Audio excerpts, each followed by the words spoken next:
Seven, 6, 5, 4, 3, 2, 1. You'll never have the sacred stone. Hey, it's Wayne with HaveToFlip.com. It's Thursday, and man, do we got some work to do. So, got a little bit of retail arbitrage we need to sort out. I need to do something with that, whether we put it back in the sort or whatever, but it's got to get off my sort table. I like having my sort table clean, except for the stuff that I'm actually sorting. So, quick update on job. I keep getting calls back that I have been avoiding for a supervisor lead position. For the simple fact is I really just want the few hours right here at the gas station. I called last night and the lady wasn't there, so I'm going to call today here shortly after I'm done with this video and see what she's got to say, and then all else fails I can fall back on that, the time that's involved with being a lead or a supervisor. Especially in the company that it is, those are the two tops in command. So the supervisor actually reports to the lead, and the lead an offsite manager. So top dog in the whole place would be the lead, and to have that kind of responsibility, I mean that's opening, shutting the warehouse, making sure all the employees. I want to run my own business. I don't want to run somebody else's. So I'm not even sure that that's even something now that's even feasible in my mindset. So anyways, we're going to knock out some stuff today. Yesterday was actually quite productive. My mom was not here, so I did a lot of stuff, system work, and got a full inventory spreadsheet together. That's the first time in now 3 years that I've had all my inventory onto one spreadsheet. So we are sitting just below 3,000 items in here between the three stores that we're at. And I'm super eager to do some kind of inventory. I have about 700 of them that I have to pull the location to the front. So when I sort it, everything sorts correctly in order of location, so that it's easier to actually physically do an inventory. And I'm eager to get out the stuff that isn't supposed to be in there. I know there's stuff just for the simple fact of eBay switching back and forth, good till cancel, and the 30-day. There was many times that I ended every item and then sold similar under the new way, whether it be the 30-day or the good till cancel, and then literally had to do it a couple months later because they changed it to you had to have it good till cancel. So I literally ended them all, relisted them all as good till cancel before it actually activated. And the chance of losing stuff when you sell similar is very high. It's too easy for eBay to have some kind of error, and then I don't want to say half, but 3 or 4 items every time seems to disappear, so, or duplicate. So one thing that I definitely urge you to do is ensure that none of your listings are duplicated. There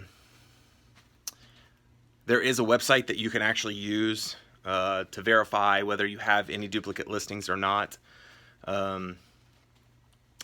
If I remember, I'll have it linked in it below.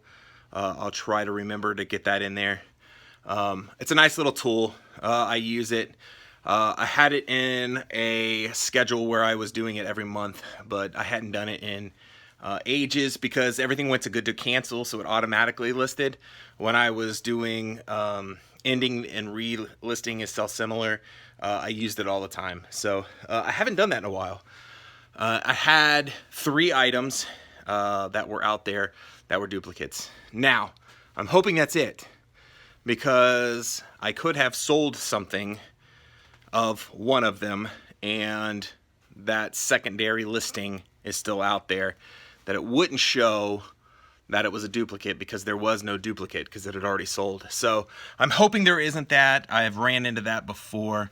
That's like one of a few items that I've had issues with in the few years that I've done this, the 3 or 4 years I've done this. So that is definitely one thing that you need to definitely look out for. So, but I'm super psyched to have all that down and see.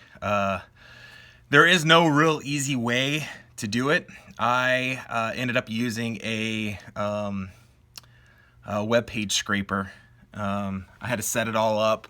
It took a little bit to get it to go, but I have it now. And whenever I want to scrape all the data off of eBay, it literally just runs a script in the background and pulls out of that table set that all the information's in. So it's worked pretty good. It took a couple minutes to set up, and it was really nice because it kind of gives you some public scripts that some other people have written. So I kind of tweaked a few of those and then added a bunch of stuff to like another one so that it actually worked well. But I'm super happy with it. Moved over real easy, and that's literally how I found my duplicates. So, and then I ran the website and saw them and deleted them real quick. So, got that done, and then I started working on my second store. If you watch my videos, I think the last one or the one before, one of the things I was talking about was perceived value. A lot of the items that I had, I wanted to get rid of, so I dumped them as low as I possibly could to try to move them out and hope that just the good deal would entice people to go ahead and buy it. But unfortunately, it really didn't. I think I'm going to have a better chance of sending offers to people with that lower number to get them moved than to actually set everything to that low number. They assume that something's wrong, is what I'm guessing. When everything else is out there for $13 and this one's for $5, there's no way that something can't be wrong, or they would be selling it for that $13. So I ended. I'm going to start ending them 25 at a time. Dumps it into your unsold. I sell similar to give it all new ID, so it looks like a brand new listing. So it literally looks like I just released 25 brand new items. I changed the titles to where they need to be, because that's part of that 700 items that I was talking about that needs the location to the front. That's how I list all my items. If you actually go into it, the first bracketed number is the bin number and the location within the bin that the item's sitting in. So I have them all on my title. The title prints out on my shipping label, and that's actually how I pick the orders. So to have all that information right there always is really good.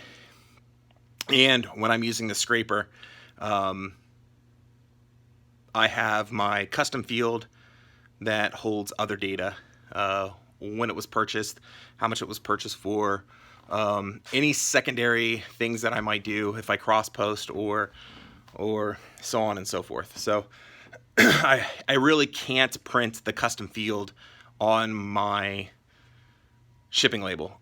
So I always printed the title. Now that they've changed stuff around, it's an absolute hassle. I can't get back to the classic view anymore, as in bulk, to bulk ship out of the classic. So in the classic, you could actually select for it to print the title. Now, in the new way, it's title/SKU, which is your custom field. So I'm assuming if the custom field has data in it, it uses that rather than the title. There's no way to select either the title or the custom field. So I got kind of screwed out of that. So I got to manually copy and paste all those into my orders so that I can actually pick from them. Right now, it's not that bad. I mean, like the other day, there was 20 of them, so that I had to do 20 of them. If that was on a constant basis of every day, I definitely would have to change the way I processed my orders for shipping and probably pick and pull from a sheet. And you can send them suggestions. And I have sent them a suggestion every day for probably, the eight months that they started implementing this new shipping layout. And nothing back, no feedback back. I've never called to ask, but I mean, like, if you send 1,000 emails, because I got 2 accounts, so 200 times 2, I've sent it 400 times in there that I need to be able to print my title, and they haven't listened. So anyways, I'm rambling. So today it's gonna be a good day. We're gonna get a lot done. I'm gonna get off here. I'm gonna get all this retail arbitrage put in. We're gonna try to fill up these shoes. I think we got 19 or 20 more pairs of shoes, so I'm super pumped about that. I'd really like to get this sucker full. There's no reason to have all this space not full, so we're gonna get that full. As soon as we figure out what this job situation is, we can start going out there and doing some real retail arbitrage and then get those racks full. I would have really liked to have got into it before right now, because I'm gonna miss fourth quarter. So, but I'm telling you, I picked up a lot of stuff at the end of fourth quarter last year. So if I can get comfortable by the time fourth quarter ends, I'm gonna be okay, because I'll pick up a ton of stuff that'll last me until next fourth quarter. So that's the plans for right now. Everything's going pretty good. Sharing what I'm doing, figuring it out, and continuing on. So as always, guys, peace. Well, just got off the phone with the gas station, so no go on that. Now what? Unfortunately, all good things have to come to an end, and here we are. So if you liked the video, please give me a thumbs up, and if you'd like to continue to follow my journey, make sure you subscribe. So until then, I'll catch you on the flip side. Good night.